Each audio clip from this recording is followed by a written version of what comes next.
ഓർമ്മയിലെന്നും എന്ന് പറയുന്ന ഈ പരിപാടി സംപ്രേഷണം ചെയ്ത ആദ്യത്തെ എപ്പിസോഡ് പ്രേം നസീർ സാറിൻ്റെ ആണെങ്കിലും ഈ ഫ്ലോറിൽ ഇങ്ങനെ ഇരുന്ന് ഷൂട്ട് ചെയ്തത് മറ്റൊരു എപ്പിസോഡാണ്. അങ്ങനെ ഷൂട്ട് ചെയ്ത എപ്പിസോഡിൽ ആദ്യമായി ഒരു അതിഥിയായി ജയേട്ടനിരുന്ന കസേരയിലേക്ക് വന്നതും ഞങ്ങളെ അനുഗ്രഹിച്ചതും ഈ പരിപാടിക്ക് വേണ്ടി എല്ലാ ആശംസകൾ നേർന്നതുമായ ഒരാൾ, ഒരുപാട് മികച്ച ചിത്രങ്ങൾ മലയാളിക്ക് സമ്മാനിച്ച സംവിധായകൻ. ഇപ്പം പറഞ്ഞ പോലെ കാലം എത്ര കഴിഞ്ഞാലും ആ ചിത്രങ്ങൾ മലയാള സിനിമയെക്കുറിച്ച് എഴുതുമ്പോൾ, മലയാള സിനിമയെക്കുറിച്ച് ആലോചിക്കുമ്പോൾ, എണ്ണുമ്പോൾ എല്ലാം ഈ സംവിധായകന്റെ ചിത്രങ്ങൾ ആ എണ്ണങ്ങളിലൂടെ കടന്നുപോകും. അത്രയേറെ പ്രഗത്ഭനായ സംവിധായകൻ, ബഹുമാനപൂർവ്വം സ്വാഗതം ചെയ്യുന്നു പ്രിയപ്പെട്ട കമൽ സാർ.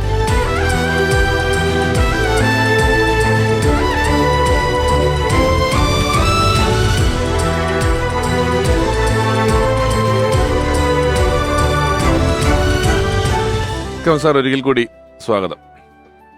ഒരുപക്ഷെ ഈ പരിപാടി ഇങ്ങനെ തുടങ്ങിയതിന് ശേഷം ചിലരൊക്കെ ഈ അമൃത ടി വിയിൽ തന്നെ പണ്ട് സംപ്രേഷണം ചെയ്തിട്ടുള്ള സമാഗമം എന്ന് പറയുന്ന ഒരു പരിപാടിയെ കുറിച്ച് പറയാറുണ്ട്. അതിലൊരു പക്ഷേ സാറിൻ്റെ ഒരു പടത്തിലെ പാട്ടിനെ കുറിച്ച്, ഈ പുഴയും കടന്ന് എന്ന് പറയുന്ന ചിത്രത്തിലെ ഗാനങ്ങളെ കുറിച്ചാണ് ഗിരീഷൻ ഏറ്റവും കൂടുതൽ വാചാലനായി സംസാരിച്ചതും പറഞ്ഞതും ആ പാട്ടുകളെ കുറിച്ചാണ്. കൈതപ്പുറം തിരുമേനിയാണ് സാറിൻ്റെ കുറേ അധികം പടങ്ങൾ എഴുതിയിട്ടുള്ളത്.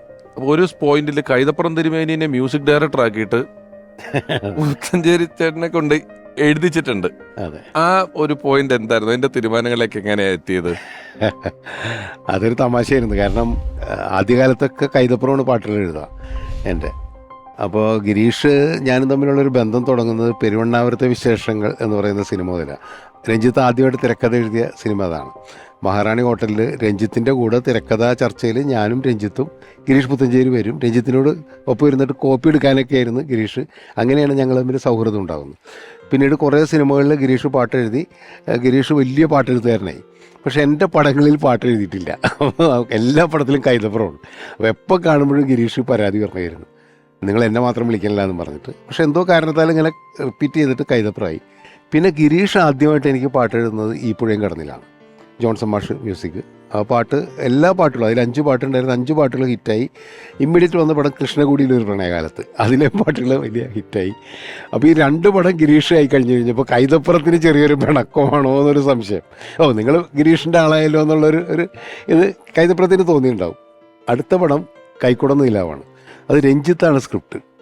അപ്പോൾ രഞ്ജിത്ത് സ്ക്രിപ്റ്റും ഞാൻ ചെയ്യുന്നു. അപ്പോൾ ആരെ മ്യൂസിക് ഡയറക്ടർ എന്നുള്ള ഞങ്ങൾ അതിൻ്റെ സ്ക്രിപ്റ്റിൻ്റെ ഡിസ്കഷനിൽ, അപ്പോൾ ഞാൻ ഇങ്ങനെ ആരെങ്കിലും ജോൺസനോ അല്ലെങ്കിൽ അങ്ങനെയൊക്കെ ഇങ്ങനെ പറയുന്നു, ഔസേപ്പച്ചനൊക്കെ ആവാം എന്നുള്ള രീതിയിൽ പറയുന്നു. അപ്പോൾ ഗിരീഷിനെ കൊണ്ട് പാട്ട് എഴുതിക്കണം എന്ന്. അപ്പോൾ ഞാനും കൃഷ്ണകുടി ഗിരീഷാണല്ലോ, രഞ്ജിത്തിൻ്റെ ഒരു താല്പര്യം അതാണ്. അപ്പോൾ ഞാൻ പറഞ്ഞു കൈതപ്പുറം ഇങ്ങനെ പണിയൊക്കെയാണ്, ഒരു പാട്ട് എന്നാൽ കൈതപ്പുറത്തിന് കൊടുക്കാം, അല്ലെങ്കിൽ നമുക്ക് 2 പാട്ട് ഗിരീഷോ അല്ലെങ്കിൽ 2 പാട്ട് കൈതപ്പുറം, അങ്ങനെയൊക്കെ പോകാമെന്നൊക്കെ പറഞ്ഞു. പക്ഷേ രഞ്ജിത്ത് പറഞ്ഞ് ആലോചിക്കുക, എന്നിട്ട് തീരുമാനിക്കുക എന്ന് പറഞ്ഞു. പിറ്റേ ദിവസം ഞാൻ രഞ്ജിത്തിൻ്റെ അടുത്ത് പറഞ്ഞു, എനിക്കൊരു മനസ്സിലൊരു സംഭവം തോന്നുന്നത്, അതായത് ഇപ്പോൾ കൈതപ്പുറം മ്യൂസിക് ഡയറക്ടറാണ്. അപ്പോൾ എന്ന് സ്വന്തം ജാനകുട്ടി മറ്റേ ഇതൊക്കെ കഴിഞ്ഞിരിക്കണം, ദേശാടനമൊക്കെ കഴിഞ്ഞിരിക്കുന്ന സമയമാണ്. കൈതപ്പുറത്തിനെ കൊണ്ട് മ്യൂസിക് ചെയ്യിച്ചാലോ, ഗിരീഷ് പാട്ട് എഴുതിയാലോ എന്ന് ഞാൻ രഞ്ജിയോട് പറഞ്ഞു. രഞ്ജി ഉറക്കങ്ങ് ചിരിച്ചു. കുറേ നേരം ചിരിച്ചിട്ട് പറഞ്ഞു, നടന്ന കാര്യമാണ്, 2 ആൾക്കാരും തമ്മിൽ വന്നു കഴിഞ്ഞാലുണ്ടാകുന്നൊരു തമാശ ഒന്ന് ആലോചിച്ച് നോക്കിയെന്ന് വെച്ചു. 2 പേരും ഈഗോ കണ്ടുപിടിച്ച ആൾക്കാരാണ്. അത് മാത്രമല്ല അവർ തമ്മിൽ എപ്പോഴും അറിയാതൊരു എന്താ നമ്മൾ പറയില്ലേ, ഈ ആരോഗ്യപരമായ ഒരു മത്സരം ഉള്ളതുകൊണ്ട് തന്നെ 2 പ്രതിഭകൾ തമ്മിൽ ഇപ്പോൾ പലപ്പോഴും നമ്മൾ പറയുമ്പോൾ എം ടി സാറ് മരിച്ചിരിക്കുന്ന സമയത്ത് നമ്മൾ എം ടി സാറും പപ്പേട്ടനെ കുറിച്ചും അങ്ങനെ ടി പത്മനാഭനെ കുറിച്ച് പറയാറുണ്ട്. അവർ നല്ല സുഹൃത്തുക്കളാണെങ്കിലും ഒരു ബദ്ധവൈരികളെ പോലെയാണ്. അതേപോലെ തന്നെയാണ് ഗിരീഷും കൈതപ്പുറം എന്നുള്ളതുകൊണ്ട് തന്നെ നടക്കാൻ പോകില്ല എന്ന് പറഞ്ഞു. ഞാൻ പറഞ്ഞു നമുക്കൊന്ന് ശ്രമിക്കാം. രഞ്ജി പറഞ്ഞ് ശ്രമിക്ക്. ഞാൻ പറഞ്ഞു ഞാൻ കൈതപ്പുറത്തിനെ വിളിക്കാമെന്ന് പറഞ്ഞു. ഞാൻ തിരുമേനിനെ വിളിച്ചു. തിരുമേനി വിളിച്ചപ്പോൾ സ്വാഭാവികമായിട്ടും പാട്ട് എഴുതാനെന്നുള്ള അർത്ഥമില്ല. ഞാൻ പറഞ്ഞു തിരുമേനി പാട്ട് എഴുതാനല്ല, നിങ്ങൾ മ്യൂസിക് ചെയ്യണം. ഓ സന്തോഷം.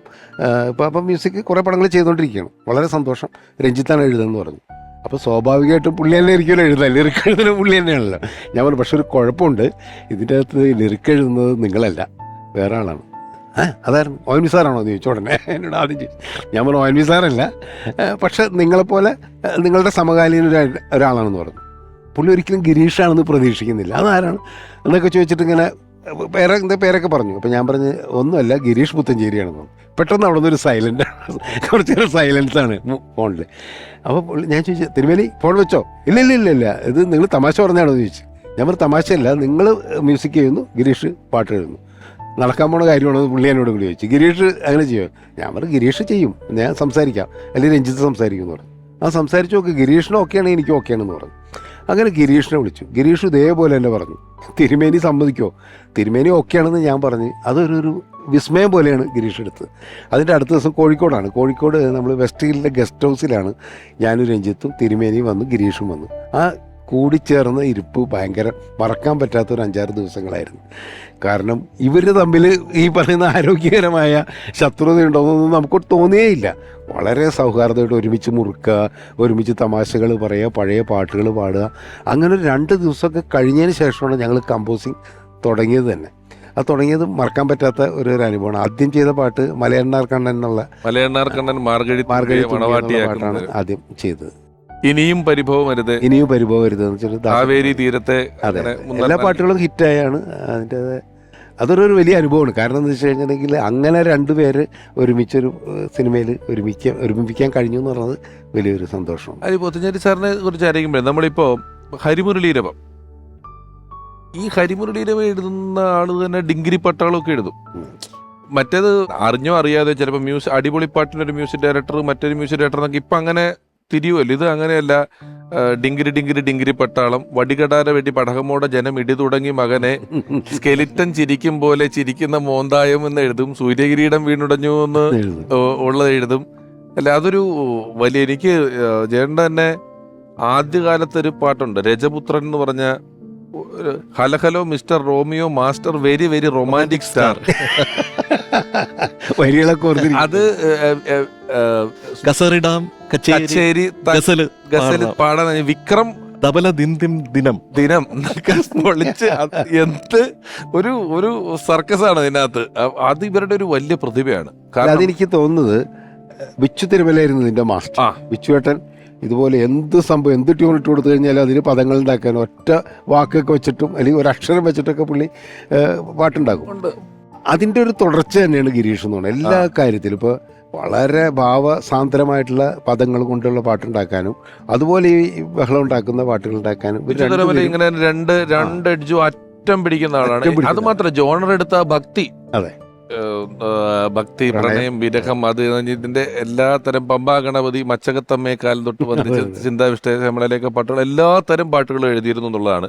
ഈ തിരക്കഥ രചന അല്ല അങ്ങനത്തെ പരിപാടികളിൽ എന്തെങ്കിലും എപ്പോഴെങ്കിലും നിങ്ങൾ ഡിസ്കഷനോ വർത്തമാനങ്ങളൊക്കെ ഉണ്ടായിട്ടുണ്ടോ സംവിധായകൻ എന്നുള്ള നിലയിൽ? തീർച്ചയായിട്ടും. ഞങ്ങൾ സത്യത്തിൽ ഒരു സ്ക്രിപ്റ്റ് പുള്ളി എഴുതിയത് ഞങ്ങൾ കുറേ ദിവസം ഡിസ്കസ് ചെയ്ത്, ഇതൾ പോലെ എന്നായിരുന്നു അതിൻ്റെ പേര്, ഇതൾ പോലെ അദ്ദേഹം പേരിട്ടിട്ടുണ്ടായിരുന്നു. വളരെ റൊമാൻറ്റിക് ആയിട്ടുള്ള ഒരു കഥയായിരുന്നു അത്. നിങ്ങൾ ചെയ്യണമെന്ന് പറഞ്ഞ് എൻ്റെ അടുത്ത് വന്ന സ്ക്രിപ്റ്റ് കൊണ്ടുവന്ന് കുറേ ഇത് ചെയ്തു. പക്ഷേ അതിനകത്ത് സെക്കൻഡ് ഹാഫിലെ കുറേ പോർഷൻസ് ഗിരീഷിന് തന്നെ കുറേ അവ്യക്തത ഉണ്ടായിരുന്നു. അപ്പോൾ പറഞ്ഞ് നമുക്ക് ഒരുമിച്ചിരിക്കാം എന്ന് പറഞ്ഞിട്ട് ഞങ്ങൾ പിരിഞ്ഞിട്ട് പിന്നെ നടന്നില്ല. ആ സമയത്താണ് ഗിരീഷിന് അസുഖങ്ങളൊക്കെ ഉണ്ടാകുന്നത്. കുറച്ച് കാലം ട്രീറ്റ്മെൻറ്റൊക്കെ ആയിട്ട് അങ്ങനെ പോയി. പിന്നെ എനിക്ക് തോന്നുന്നത് ഗിരീഷ് അതിലേക്കും എന്നോട് പറഞ്ഞിട്ടില്ല, എന്നോട് സംസാരിച്ചിട്ടില്ല. അതിനെക്കുറിച്ച് ഞാനും അതിനുവേണ്ടി താല്പര്യം എടുത്തില്ല എന്നുള്ളതാണ് സത്യം. അപ്പോൾ ഗിരീഷിന് മനസ്സിൽ എന്നും ഒരു കഥാകൃത്ത് കൂടി ഉണ്ടായിരുന്നു, തിരക്കഥാകൃത്ത് കൂടി ഉണ്ടായിരുന്നു. മേലെപ്പറമ്പിലാൻ വീടിന്റെ കഥ പുള്ളിയുടെയാണ്. വടക്കുന്നാഥം, പല്ലാവൂർ ദേവനാരായണൻ, കുറെ കിന്നരിപ്പുഴയോരെന്ന് പറയുന്ന ഒരു പടമുണ്ട്. കിന്നരിപ്പുഴയൊരു ഫുൾ ഹ്യൂമർ പടമാണ്. അതിലാണ് ഈ ഇംഗ്ലീഷ് മരുന്ന് പൊടിച്ച് ക്രോസിനാദി വടലൂസിലാദി ലേഹ്യം എന്നൊക്കെ പറഞ്ഞു കൊടുക്കുന്ന പടമൊക്കെ തിരക്കഥ എഴുതുക. ഹ്യൂമർ സെൻസ് ഉണ്ടായിരുന്ന ആളാ അല്ലേ? നല്ല നിങ്ങൾ ചെയ്യുമ്പോൾ വളരെ വളരെയധികം. മാത്രമല്ല നിമിഷ നേരം കൊണ്ട് ഒരു കഥ ഉണ്ടാക്കി അങ്ങ് പറയും. ഇത് നമ്മൾ കേൾക്കുമ്പോൾ തോന്നും ഇത് ശരിക്കും ഉണ്ടായ ഒരു കഥയാണെന്ന്. പക്ഷേ ഒരിക്കലും നടന്നിട്ടില്ലാത്തതും അങ്ങനെ ഒരു കഥാപാത്രം പോലും ഉണ്ടാവില്ല. അപ്പോൾ ഗിരീഷേട്ടന് അങ്ങനെ ഒരു കഴിവുണ്ടായിരുന്നു, ഇങ്ങനെ കഥ ഉണ്ടാക്കി പറയുക എന്നുള്ളത്. ഒരുപാട് മനോഹരമായ പാട്ടുകൾ ഗിരീഷേട്ടനോടൊപ്പം വർക്ക് ചെയ്തിട്ടുള്ള സംഗീത സംവിധായകരായ ബേണി ഇഗ്നേഷ്യസ് സാർ ഇപ്പം നമ്മളാണ് അദ്ദേഹത്തെ ഓർക്കുന്നു. ഗിരീഷ് പുത്തഞ്ചേരി എന്ന് പറയുന്നത് എൻ്റെ ഒരു സഹപ്രവർത്തകൻ മാത്രമായിരുന്നില്ല, അദ്ദേഹം എൻ്റെ ഒരു കുടുംബ സുഹൃത്തായിരുന്നു. പലപ്പോഴും ഇവിടെ വരികയും ഭക്ഷണം കഴിക്കുക, എന്നെ കൂടി കിടന്ന് ഉറങ്ങുകയൊക്കെ ചെയ്യുന്ന ആളായിരുന്നു. തന്നെയുമല്ല, അദ്ദേഹം സഹകരിക്കുന്ന സമയത്ത് അദ്ദേഹത്തോട് പാട്ട് എഴുതാനെന്ന് പറഞ്ഞാൽ 10 മിനിറ്റ് കൊണ്ട് പാട്ട് റെഡിയാവും. ചെറിയ കറക്ഷൻസ് പറഞ്ഞാൽ അപ്പം തന്നെ വീണ്ടും റെഡിയാവും. ഒരു വാക്കിൻ്റെ അളവ് മാറ്റി വേറൊരു അളവിലുള്ള സാധനം ഞാൻ എൻ്റെ അളവ് ഇതല്ല എന്ന് പറഞ്ഞിട്ടുണ്ടെങ്കിൽ ഒരു 4-5 വാക്കുകൾ അതേ മീനിങ് ഉള്ളത് അപ്പം തന്നെ വെച്ച് വരും പുള്ളി. അത്രയ്ക്ക് ടാലൻറ്റഡ് ആയിട്ട് ആളായിരുന്നു. പദസ്വാധീനം എന്ന് പറഞ്ഞാൽ അദ്ദേഹത്തിനുള്ള പോലെ വേറെ ആർക്കും ഞാൻ കണ്ടിട്ടില്ല.